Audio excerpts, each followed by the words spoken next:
All right, thank you once again for joining us today at Motoka TV studio. All right, today ensure you come closer with your pen and paper because after this clip, you will be blessed. All right, in this particular video, the God servant Apostle Arome Osayi reviewed his personal experience during the time he was at campus. Wow, and I assure you, this clip is going to bless your life so much. All right, over to you, sir.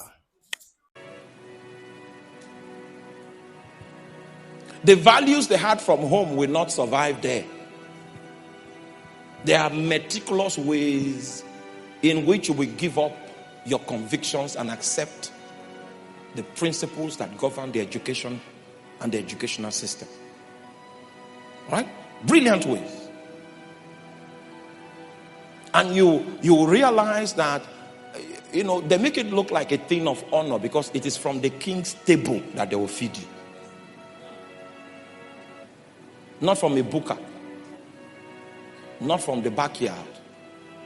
The quality will be the same quality that the king uses. So when you come into the place, it looks like an elevation, looks like a promotion. But men like Daniel held on to the customs that they learned from their village. They entered into this place. And you need to know that these boys, these Judah boys, they were like, this is Central Region. Can you give me the name of some of the remotest places? These Judah boys were from those kind of places. They were from villages. But there was something about them they will not give up. It's their conviction. It doesn't matter the civilization. They don't take the shape of the civilization. They shape it themselves because of their conviction.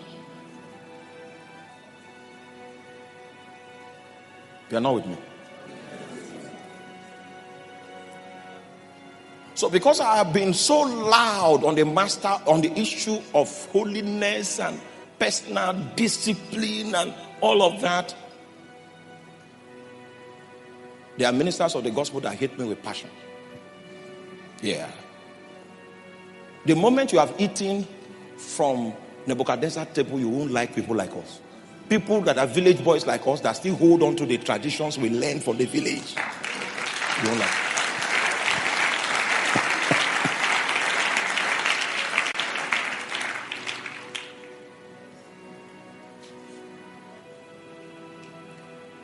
So there's a conflict.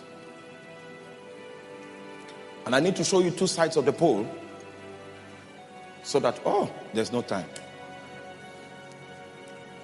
So that you will find out where you stand. I'm not trying to preach a message to you. I'm trying to show you a map so that you can identify your longitude and latitude on that map. Your location. How you have migrated. Whether you are a product or victim of relativism, trying to compare yourself with people and then to assure yourself that your life is still reasonable. Unknown to you, you have departed from the stand of the scriptures because you eat the king's meat, but it's not plenty. You eat small. So you think you can still keep your weight, maintain your outlook. The moment you start eating it, you have migrated. And many of you sitting here have migrated. You came from homes, very staunch Christian homes, and you were released like arrows into the world.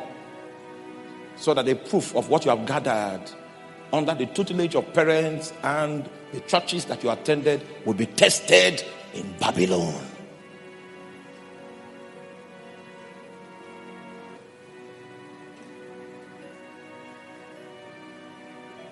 While I was on campus, I was very rugged. I was a radical Christian. That is not normal. The crazy. That was how I was.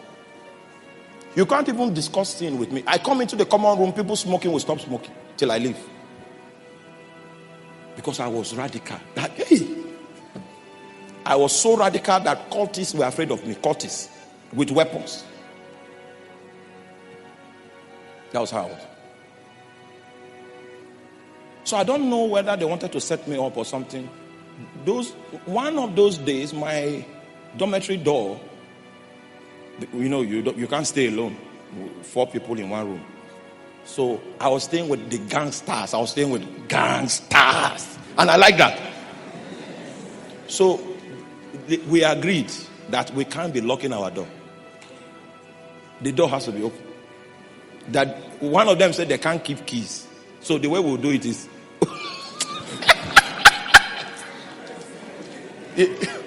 leave the door. And those guys were so rugged that you can't even steal from that. Hey, they were, hey!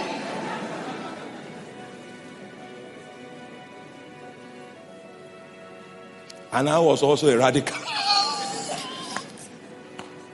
Do you know that as rugged as those guys were, we used to pray in that room?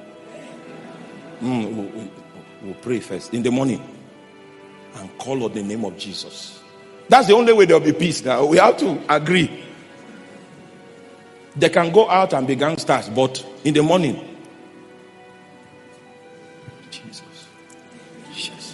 Say Jesus. Say Jesus.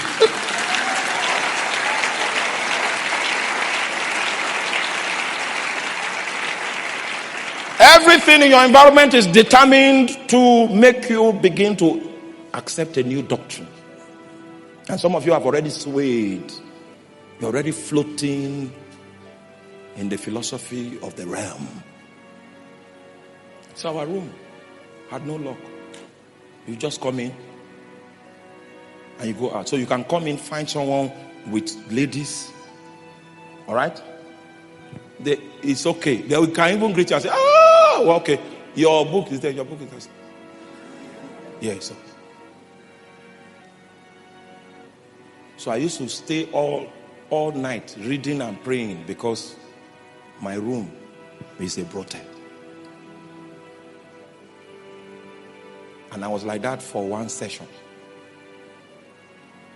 Because I did not want to eat of the portion of what? Of the king's meat.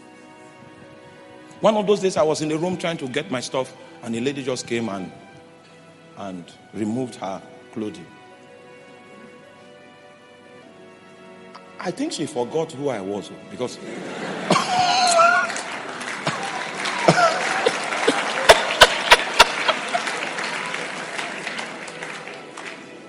she came with a doctrine, a strong doctrine. The king had added pepper to his chicken. His pepper chicken that the king was offering that day. I preached the gospel to that lady. And somewhere in the process, she had to take her. And it will interest you to know that my room had no key and no light. There was no, you don't understand. There was no light.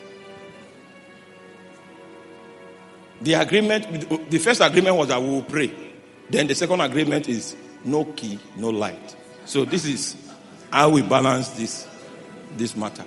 Prayer must be in the room, but no key, no light.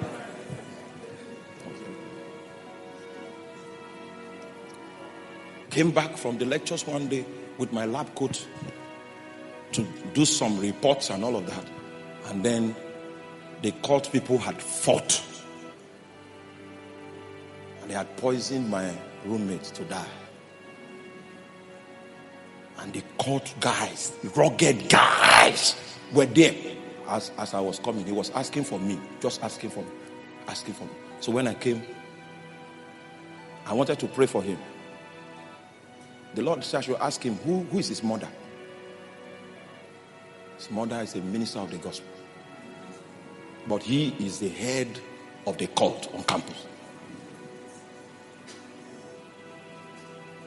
That was the day I had the opportunity to present the gospel to him. Because he was afraid of death, he accepted.